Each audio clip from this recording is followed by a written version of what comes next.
Hello बच्चों, आज के इस लेक्चर में हम देखेंगे क्लास 12 की फिजिक्स में जो आपकी गॉस की प्रमेय होती है उसका अनुप्रयोग नंबर 2।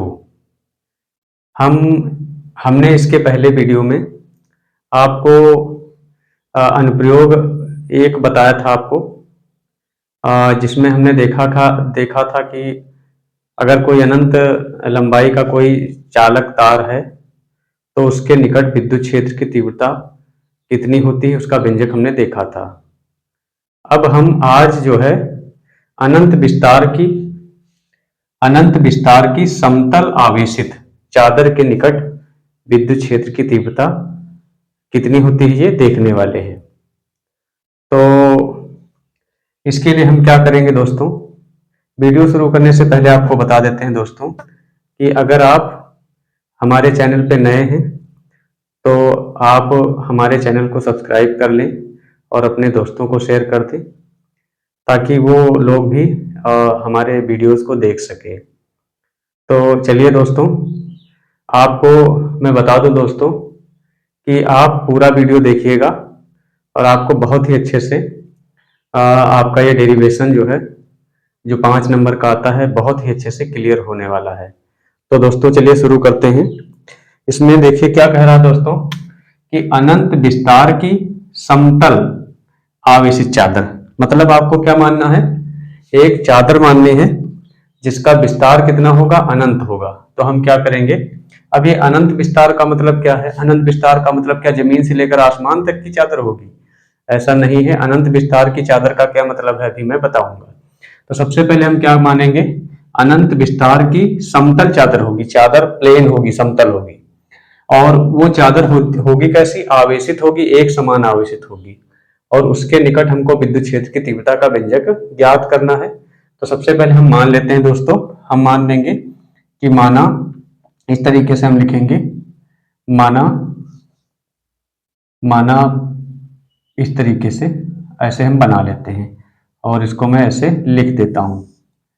हम ऐसे बनाएंगे इसको, हम मानेंगे कि माना पी क्यू आर एस एक समतल चादर है जिस पर एक समान आवेश हम मान लेंगे कि इस पर एक समान आवेश कैसा आवेश है, प्लस क्यू है।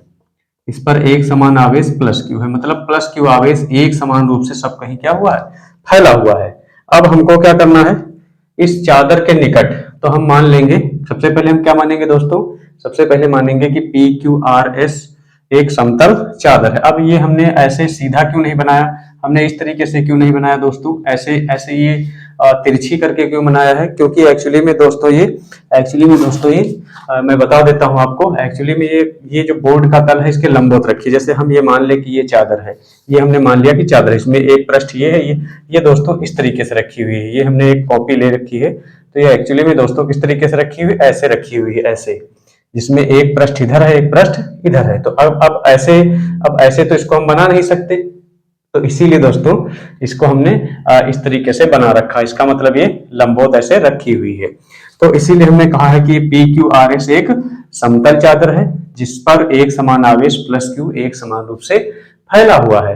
अब हमको दोस्तों क्या करना है, अब हम क्या करेंगे, इस चादर से स्मॉल आर दूरी पर हमने मान लिया है कि यहाँ इस चादर पर कोई छोटा सा क्षेत्रफल है, डेल ए छोटा सा क्षेत्रफल है। यहां से हमने मान लिया कि यहां से आर दूरी पर, इस चादर से स्मॉल आर दूरी पर चादर ऐसे रखी हुई दोस्तों, चादर ऐसे रखी हुई, चादर से स्मॉल आर दूरी पर कोई पॉइंट पी है, कोई बिंदु पी है, जहां पर हमको विद्युत क्षेत्र की तीव्रता दोस्तों क्या करनी है, ज्ञात करनी है। तो अब यहाँ पर देखिए दोस्तों कि इस चादर में, ये एक चादर है, इसमें 2 पृष्ठ है, एक पृष्ठ इधर है, एक पृष्ठ इधर है। तो हम क्या करेंगे, आर दूरी पर इधर एक पॉइंट पी मानेंगे और आर ही दूरी पर एक पॉइंट इधर मानेंगे। इधर हम पॉइंट एक मानेंगे आर दूरी पर ही, यहाँ पर हम एक पी पॉइंट क्या मानेंगे, दूसरा पॉइंट मानेंगे पी डैश। अब यहाँ पर क्या करना है, इन दोनों बिंदुओं को हमने खींच लिया, इन दोनों बिंदुओं पर ही हमको विद्युत क्षेत्र की तीव्रता ज्ञात करनी है। तो इसके लिए दोस्तों क्या करेंगे, बिंदु पी और पी डैश से होकर के गुजरता हुआ हम एक बंद पृष्ठ खींचेंगे। बंद पृष्ठ क्यों खींचेंगे? क्योंकि गॉस की प्रमेय यहाँ पर लगानी है, गॉस की प्रमेय बंद पृष्ठ पर ही लगती है। अब देखिए यहाँ पर हमने अल्प पृष्ठ इस तरीके से छोटा सा एरिया इसका लिया है, छोटा सा एरिया ऐसा लिया है, तो जो विद्युत पर रेखाएं होंगी कुछ ऐसे गुजरेंगी, ऐसे गुजरेंगी, तो यहाँ पर जो पृष्ठ होगा, यहाँ पर जो गॉसियन पृष्ठ होगा या बंद पृष्ठ होगा, कैसा होगा? बेलनाकार होगा। तो यहाँ पर हम क्या करेंगे दोस्तों कि इस तरीके से हम बिंदु P से होकर के गुजरता हुआ यहाँ पर एक जो है बेलनाकार गॉसियन पृष्ठ हम यहाँ से क्या करेंगे दोस्तों, यहाँ पर हम खींच लेंगे, यहाँ पर हम खींच लेते हैं। यहाँ P और P डैश से होकर के गुजरता हुआ एक बेलनाकार दोस्तों बंद पृष्ठ हम खींचने वाले हैं। अब देखिए यहाँ पर हम इसको P डैश कह रहे हैं।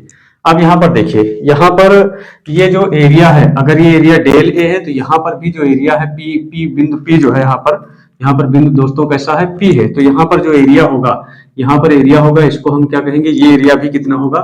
ये एरिया भी क्या होगा दोस्तों? डेल ए होगा। ये डेल ए होगा। इसकी दिशा दोस्तों कैसे होगी? यहाँ पर इस तरीके से है दोस्तों, ये इस तरीके से है। ये हमने मान लिया कि जैसे ये आपका मार्कर है, तो यहाँ पर बेलनाकार है, तो इसकी दिशा क्या दोस्तों? ऐसे लंबवत होगी इसके। तो देखिए यहाँ पर डेल ए की दिशा इधर होगी, और आपको पता है कि विद्युत क्षेत्र की तीव्रता की दिशा क्या होती है? प्लस आवेश से दूर होती है। तो यहाँ पर तीव्रता की दिशा दोस्तों क्या होगी? तीव्रता की जो दिशा है ये भी क्या होगी? यहाँ पर इस प्लस आवेशित प्लेट से क्या होगी? दूर होने वाली है। यहाँ पर भी क्या होगा दोस्तों? इसी तरीके से डेल्टा ए, जो अल्प पृष्ठ डेल्टा है, इसकी दिशा क्या होगी? सीधे इधर की ओर होगी, इसके लंबवत होगी, और इस तीव्रता की भी दिशा क्या होगी? इसी की ओर होगी। तो यहाँ पर जो दोनों वृत्तीय सिरे हैं, ये जो गॉसियन पृष्ठ है, बंद पृष्ठ है, इसके जो वृत्तीय सिरे हैं वहां पर तीव्रता और डेल ए क्या हो? दोनों एक ही दिशा में होने वाले हैं। अब अगर हम माने कि इस पे, यहाँ पे अगर हम मान लें इसके यहाँ पे ये जो आपका वक्र पृष्ठ है, गॉसियन पृष्ठ का वक्र पृष्ठ है दोस्तों, तो यहाँ पर अगर हम डेल ए माने तो डेल ए की दिशा दोस्तों कैसी होगी? ऊपर की ओर होगी। यहाँ पर आपको अच्छे से पता है कि जैसे ये आपका बेलनाकार है, तो यहाँ दिशा क्या होती है? क्षेत्रफल की दिशा ऊपर की ओर होगी। और तीव्रता की दिशा क्या होगी दोस्तों? तीव्रता की दिशा इस प्लस आवेशित प्लेट से दूर होगी। तो यहाँ पर दोस्तों दोनों एक दूसरे के क्या होंगे? लंबवत होंगे। और यहाँ पर भी दोस्तों डेल ए ऊपर की ओर होगा, और तीव्रता की दिशा क्या होगी? ऐसे दूर होगी। दोनों क्या होंगे दोस्तों? परस्पर लंबवत होंगे। अब हम मान लेंगे कि यहाँ पर जो है हम देखें कि इससे गुजरने वाला, अगर हम प्लस मान लें, इससे गुजरने वाला विद्युत प्लस हम मान लें दोस्तों कि इससे गुजरने वाला विद्युत प्लस φ1 है, इससे गुजरने वाला विद्युत प्लस कितना है दोस्तों? φ2 है, और इससे गुजरने वाले विद्युत प्लस को हम मान लें φ3। तो यहाँ पर जो φ3 है, φ3 का मतलब क्या है कि इस बेलनाकार जो गॉसियन पृष्ठ के वक्र पृष्ठ से गुजरने वाला विद्युत प्लस, तो वक्र पृष्ठ से गुजरने वाला विद्युत प्लस दोस्तों क्या होगा? जीरो होगा। जीरो इसलिए होगा क्योंकि वहां पर प्रत्येक बिंदु पर जो है, वक्र पृष्ठ के प्रत्येक बिंदु पर डेल ए और ई के बीच का कोण कितना है? 90 है। तो उस कंडीशन में फार्मूला क्या होता है फाई का? फाई होता है E A cos theta. Cos theta, theta के स्थान पर 90 रखेंगे तो कॉस 90 का मान 0 होता है। तो इसीलिए इस वक्र पृष्ठ से गुजरने वाला विद्युत प्लस कितना होगा दोस्तों? 0 होगा। तो इसका मतलब यह है कि इस पूरे गॉसियन पृष्ठ से गुजरने वाला विद्युत प्लस जो होगा दोस्तों, वो दोनों जो वृत्तीय सिरे हैं ना, वृत्तीय सिरों से गुजरने वाले विद्युत प्लस के ही बराबर होगा। तो यहाँ पर हम दोस्तों क्या लिखेंगे? यहाँ पर हम लिखेंगे कि यहाँ पर लिखेंगे संपूर्ण यहाँ पर दोस्तों लिखेंगे संपूर्ण गॉसियन पृष्ठ, संपूर्ण गॉसियन पृष्ठ से होकर, संपूर्ण गॉसियन पृष्ठ से होकर गुजरने वाला